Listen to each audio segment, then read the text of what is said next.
నమస్కారం అండి. కర్రీస్ కిచెన్‌కి స్వాగతం. నేను ఈరోజు మీకు 2 వంటలు చేసి చూపిస్తానండి. పల్లీ చాట్ ఎలా చేసుకోవాలో చూద్దాము. చాలా సూపర్‌గా ఉంటదండి. దానికోసం ముందుగా నేను నానబెట్టుకున్న 2 గుప్పెళ్ళ గ్రీన్ పీస్‌ని తీసుకున్నానండి. దానిలో నీళ్ళు పోసేసి అదే కుక్కర్‌లో నానబెట్టిన ఏరుశనగపప్పును పెట్టేసి ఇలా విజిల్ పెట్టేసి స్టవ్ వెలిగించేసి స్టవ్ మీద పెట్టేసుకుంటున్నాను. నేను గ్రీన్ పీస్ నానబెట్టేసుకొని ఎక్కువ ఫ్రిడ్జ్లో పెట్టేసుకుంటానండి. వారానికి సరిపడా నానబెట్టుకుంటాను. ఇలా వీటిని 3 విజిల్స్ వచ్చేదాకా ఉడకనివ్వాలండి. ఆ విజిల్స్ ఆవిరి అంతా ఆగిపోయేదాకా అలాగే ఉంచేసుకోవాలి. ఆలోపు ఉల్లిపాయలు, టమోటాలు, పచ్చిమిరపకాయలు, పుదీనా, మామిడికాయ ముక్కలు కొన్ని వాటన్నిటిని ఇలా రెడీ చేసుకోవాలన్నమాట. మామిడికాయ ముక్కలు అయితే మాత్రం ఆప్షన్ అండి. నేనైతే కావాలనే వేస్తున్నాను మధ్య మధ్యలో. పుల్లగా తగులుతాయి, బాగుంటాయి అని. ఇప్పుడు ఉడకబెట్టుకున్న పల్లీలు, గ్రీన్ పీస్లు ఒక బౌల్లో తీసి పక్కన పెట్టుకోవాలి. వేరే ఇంకో బౌల్ తీసుకొని దానిలో మనం తరుక్కున్న మామిడికాయ ముక్కలు, ఉల్లిపాయ, పచ్చిమిరపకాయ, టమోటాకాయ, పుదీనా,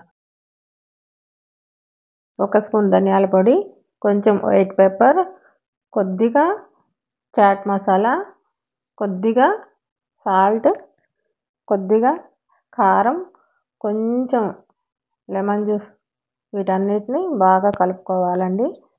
ఇవి ఇలా కలుపుకోవాలండి. వీటన్నిటిని కలిసేలోపు పచ్చి బఠానీ గురించి కొంచెం చెప్పాలండి. పచ్చి బఠానీలో ప్రోటీన్, ఫైబర్ ఎక్కువగా ఉండటం వల్ల త్వరగా ఆకలి వేయదండి. దానికి తోడుగా కొలెస్ట్రాల్ని, గుండె జబ్బుల్ని రాకుండా అడ్డుకుంటుంది. కొలెస్ట్రాల్ని తగ్గించడంలో ఇది చాలా మేలు చేస్తుందండి.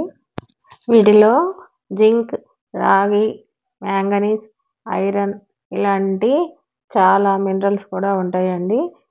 వీటి వల్ల షుగర్ చాలా కంట్రోల్లో ఉంటుంది. వీటిని వారానికి 2-3 సార్లు తీసుకోవటం వల్ల వ్యాధుల బారి నుండి కాపాడుతుందన్నమాట. అన్ని ప్రయోజనాలు ఉన్నాయండి ఈ పచ్చి బఠానీల వలన. ఇకపోతే పల్లీలండి, పోషక విలువలతో కూడిన హెల్దీ స్నాక్స్ అండి. ఈవినింగ్ తీసుకోవటం వల్ల స్నాక్స్ కింద చాలా ఉపయోగపడుతాయండి. మీరు కూడా చేసుకొని తింటారు కదా. సరేనండి, ఇప్పుడు ఇంకో వంట చూపిస్తాను. దొండకాయ పకోడీ అండి. ఈ దొండకాయ పకోడీ చారులో కానీ పులుసుల్లో కానీ నంచుకొని తింటానికి బాగుంటాయండి. దానికి కావలసినవి ఏంటియో ఎలా తయారు చేసుకోవాలి ఇప్పుడు చూద్దాము. ముందుగా ఒక గిన్నెలో నీళ్ళు తీసుకొని ఈ దొండకాయ ముక్కల్ని ఇలా నిలువుగా కట్ చేసుకొని వీటిని ముందుగా ఆవిరికి ఉడకబెడుతున్నాను. ఆవిరికి ఎందుకు ఉడకబెడుతున్నానంటే వీటిల్లో సగము పండినవి, సగం పచ్చివి ఉన్నాయండి. అచ్చగా పచ్చి అయితే ఆవిరికి వండే పని ఏమీ లేదు. డైరెక్ట్గా కలిపేసేసుకోవచ్చు. కానీ పండిన వాటిలో జిగురు ఎక్కువగా ఉంటుంది కదా, ఆ జిగురు పోవటానికని ఇలా ఆవిరికి ఉడకబెట్టాను. చూసారా, ఇవి ఉడకబెట్టి ఆరబెట్టినవండి. చూడండి, ఇదిగో పండింది ఇది. కానీ ఆవిరికి ఉడకపెట్టడం వల్ల పండింది, పచ్చిది తేడా తెలియకుండా ఉందండి. గబుక్కని చూస్తే నేను ఇలా చూపిస్తే తప్పితే పండింది ఏదో పచ్చిది ఏదో ఎవరికి తెలియట్లేదు. అలా ఉందండి. చూడండి, నీళ్ళల్లో వేసి ఉడకపెడితే ఏమవుతుందంటే నీళ్ళు నీళ్ళుగా అవుతుంది. ఇలా అయితే ఆ జిగురు పోతుంది, ముక్కలు పొడి పొడిగా ఉంటాయి. అందుకని అలా ఉడకబెట్టాను. అలా ఉడకబెట్టి తీసుకున్న ముక్కల్ని, పచ్చిమిరపకాయలు నిలువుగా చీల్చుకున్న వాటిని, పెద్దుల్లిపాయల్ని కూడా ఈ విధంగా నిలువుగా కట్ చేసుకున్నానండి నేను. ఇలా నిలువుగా కట్ చేసుకోవాలి పెద్దుల్లిపాయలని ఎప్పుడైనా సరే దొండకాయ పకోడీకి. దాంతోపాటుగా కొద్దిగా కరివేపాకు తీసుకున్నానండి. నాకు ఎక్కువ కరివేపాకు వేసుకోవడం ఇష్టము, కానీ దీనికి ఎక్కువ వేస్తే అతిగా అనిపిస్తుందేమో. విడిగా కొంచెం ఆకు వేసుకోవచ్చులే అని కొంచెం తగ్గించే వేసానండి. ఈ విధంగా తీసుకున్న తర్వాత వాటిలోకి 2 స్పూన్ల కారం తీసుకున్నాను. పట్టుద్దండి 2 స్పూన్ల కారము. కొంచెము 1 స్పూన్ ఉంటుందండి ఇది. ఈ వాముని ఇలా తీసుకొని చల్లేసాను. 1 స్పూను ఉప్పు అండి. అంతకన్నా ఎక్కువేం పట్టదండి ఉప్పు. కొంచెం ఒక 1/2 స్పూను పసుపు వేసాను. 1 స్పూను ధనియాల పౌడర్ అండి. అది ఒక్క ముప్పాతిక అంటే స్పూన్లో పావు భాగం బేకింగ్ సోడా అండి. బేకింగ్ సోడా కాదు, బేకింగ్ పౌడర్ అండి ఇది. అది వేసిన తర్వాత ఇంకా మనకు కావాల్సిన పిండిలు కలుపుకోవాలి. ఇది మైదా పిండి అండి ఇప్పుడు వేసింది. మైదా పిండి 2-3 స్పూన్లు, అంటే చిన్న స్పూన్తో 2-3 స్పూన్లు తీసుకున్నాను. ఇది కార్న్ ఫ్లోరు, ఇది పెద్ద స్పూన్ తోటి 2 స్పూన్లు తీసుకున్నాను.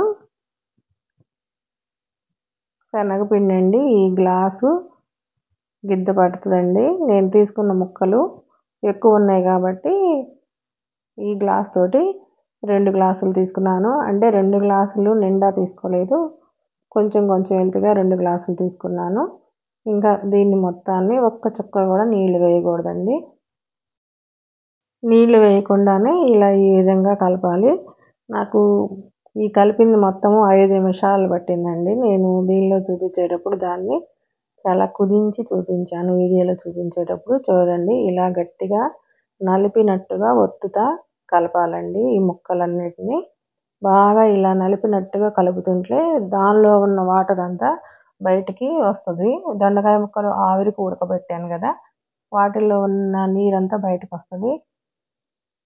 అదేవిధంగా మనం తీసుకున్న ఉల్లిపాయలకి ఉప్పు కారం తగలగానే ఇలా నలుపుతూ ఉంటే దానిలో నుంచి నీళ్ళు బయటకు వచ్చేస్తాయి. చూడండి, ఇలా నలుపుతూ ఉంటేనే ఎలా బయటకు వచ్చేసి మొత్తం కలిసిపోతుందో చూడండి, మీకే అర్థమవుతుంది. ఈ విధంగా మొత్తాన్ని ఇలాగే కలుపుకోవాలండి. నేను ఈ పిండి మొత్తం కలిపేదాకా మీకు మధ్యలో ఆపకూడదు. పిండి కలిపే వీడియో మాత్రం మొత్తం చూపించాలి. నీళ్ళు పోయకుండా కలిపినట్టు మీకు అర్థం అవ్వాలి. అంటే నీళ్ళు పోయకుండా కలిపినట్టు అంటే అది నీళ్ళు పోయకుండా ఎలా కలుస్తుంది అని అంటారు కొంతమంది, కొంచెమైనా నీళ్ళు వేయాలి అని. కాదు, అస్సలు నీళ్ళు వేయకుండా కలుస్తుంది. ఒకవేళ దొండకాయ ముక్కలు ఉడకపెట్టకపోయినా పచ్చి ముక్కలు అయితే మాత్రం ఉప్పు తగలగానే నీరు వచ్చేస్తుంది. వాటితోటైనా ఇలాగే కలుస్తుంది అన్నమాట, పచ్చి ముక్కలతోటైనా సరే. చూడండి ఎలా కలిసిపోయిందో. ఇప్పుడు నేను కొంచెము స్పూన్ తోటి ఇలా తీసేసి చేతికి అంటుకున్న దాన్ని ఈ స్పూన్లో ఉన్న దాన్నే కొంచెం టేస్ట్ చేస్తున్నానండి. ఎందుకంటే ఉప్పు కారం సరిపోయిందో లేదా అనే దానికోసం. సూపర్గా వచ్చేసిందండి ఉప్పు కారం నాకు. ఇప్పుడు స్టవ్ వెలిగించేసి బాండీ పెట్టేసుకొని మనం పకోడీ తీసుకునే దానికి ఎంతైతే సరిపోతుందో ఆయిల్ అంతా వేసుకోవాలండి. ఇది వేరుశనగ నూనె. ఈ నూనెతో చాలా జాగ్రత్తగా ఉండాలి. ఊరికే పొంగిపోతూ ఉంటుంది. చూడండి, వేస్తూ ఉంటే ఎలా పైకి వచ్చేస్తుందో. దీనిలో కొంచెం చింతపండు వేస్తే నూనె పొంగకుండా ఉంటుందని మా అమ్మమ్మ ఎప్పుడు అంటూ ఉంటుంది. అది గుర్తొచ్చింది, వేద్దాం అనుకున్నానండి చింతపండు. కానీ ఇది ఐరన్ కడాయి అవ్వటం వల్ల చింతపండుకి ఇనుముకి విరుద్ధం కదండి, అందుకని చెప్పి వేయలేదండి. కానీ ఇది చూడండి ఎలా పొంగుతూ ఉందో నూనె వేస్తూ ఉంటే. పకోడీ వేసే కొద్దీ నూనె పైకి వస్తూ ఉంది. ఇప్పుడు కాదండి, లాస్ట్ వరకు పొంగుతూనే ఉంది. లాస్ట్కి వచ్చేటప్పటికి ఇంకా ఎక్కువ పొంగుతూ వచ్చేసింది. ఎందువలనంటే ఇది అసలు స్వచ్ఛమైన వేరుశనగ నూనె అండి.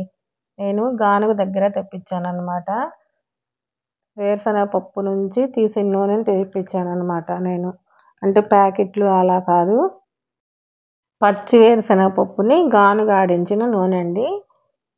ఆ నూనెని విడిగా ఒక క్యాన్ తీసుకెళ్ళి క్యాన్లో తీసుకొచ్చుకున్నాము. అందుకని చెప్పి నేను స్వచ్ఛమైన నూనె అని చెప్తున్నానండి. నేను ఏదో గొప్పని కాదు. ఇలా ఈ పకోడీలను బాగా బ్రౌన్ కలర్ వచ్చేదాకా వేయించుకొని తీసుకోవాలి. ఇంకా మిగతా పిండిని మొత్తాన్ని ఇదే ప్రాసెస్లో వేసుకోవాలండి. చూడండి, స్వచ్ఛమైన నూనె ఎప్పుడైనా సరే శనగపిండి తగలగానే వేరుశనగ నూనె అయితే మాత్రం పొంగుతూనే ఉంటుందండి. ఇది లాస్ట్ వరకు చూపిస్తాను మీకు. అసలు పొంగుతూనే ఉంది, ప్రతి వాయికి పొంగుతూనే ఉంది. పొంగు ఎక్కువ అవుతుంది కానీ ప్రతి వాయికి తగ్గనే లేదన్నమాట, అంత పొంగుతూ ఉంది ఈ నూనె. చూడండి, ఇలా మధ్యలోనే ఈ పకోడీ వేసేటప్పుడు కొంచెం కరివేపాకు వేసి వేపుకోవాలి, పకోడీలతో పాటు బయటకు వచ్చేలాగా. ఏ పకోడీ అయినా సరే వండేటప్పుడు ఇలా వేగిన కరివేపాకుతో కలుపుకొని తింటుంటే చాలా బాగుంటుందండి. పచ్చిమిరపకాయలు కరివేపాకుని కలుపుకొని తింటూ ఉంటే చాలా బాగుంటుంది. ఇలా వేసిన తర్వాత ప్రతి వాయిని చూపిస్తాను చూడండి. ఇదిగోండి, ప్రతి వాయికి పొంగుతూనే ఉందండి. ఇలా కరివేపాకు వేసిన తర్వాత మళ్ళీ ఇంకోసారి వాయిలో పచ్చిమిరపకాయలు వేసుకుంటానండి నేను. మీకు ఇష్టమైతే మీరు వేసుకోవచ్చు, లేదంటే వేసుకోకుండా స్కిప్ చేసేయచ్చు. వేసుకోవాలని ఏం లేదు. పచ్చిమిరపకాయలు దొండకాయ పకోడీ చేసే ప్రాసెస్ అయితే ఇదేనండి. కానీ పచ్చిమిరపకాయలు కరివేపాకు అది మీ ఇష్టము. వేసుకోవాలనుకుంటే వేసుకోవచ్చు, లేదనుకుంటే లేదు. నాకు ఇలా ఇష్టం, పచ్చిమిరపకాయలు వేసేసాను. ఈ పచ్చిమిరపకాయలని ఇది లాస్ట్ వేయండి, వీటితో పాటుగా బయటకు వచ్చేస్తాయి. ఈ విడిగా పచ్చిమిరపకాయలు వేసే పని అయితే మనకి పైన పడిపోతాయి. ఎప్పుడైనా సరే పకోడీ వేయాలనుకున్నప్పుడు ఇలా పకోడీని ఇంక కొంచెం సేపట్లో తీస్తాము అనగా ఈ పచ్చిమిరపకాయలు వేసుకుంటే బాగుంటుందండి. ఈ వీడియో ఎవరికైనా నచ్చితే లైక్ చేయండి, షేర్ చేయండి, సబ్స్క్రైబ్ చేయండి. ఇంతేనండి దొండకాయ పకోడీ. చూసారా ఎంత బాగా వచ్చిందో ఈ పచ్చిమిరపకాయ. అసలు ఇలా వేగిన పచ్చిమిరపకాయలు తింటే ఎంత బాగుంటాయోనండి. ఇదిగో చూడండి, తుంచి చూపిస్తాను. లోపల ఉల్లిపాయతో సహా దొండకాయ ముక్కతో సహా ఎలా మెత్తగా ఉడికిపోయినాయో చాలా బాగుంటుందండి. మీరు కూడా వండుకొని చూసి ఎలా వచ్చిందో కామెంట్స్లో పెట్టండి. చాలా సింపుల్గా తయారు చేసుకునే పద్ధతిని చూపించాను కదండి. చూడండి అసలు ఎంత బాగుందో. నేను అడుగున టిష్యూ పేపర్ వేసానండి ఆయిల్ మొత్తం లాగటానికి. ఉంటానండి.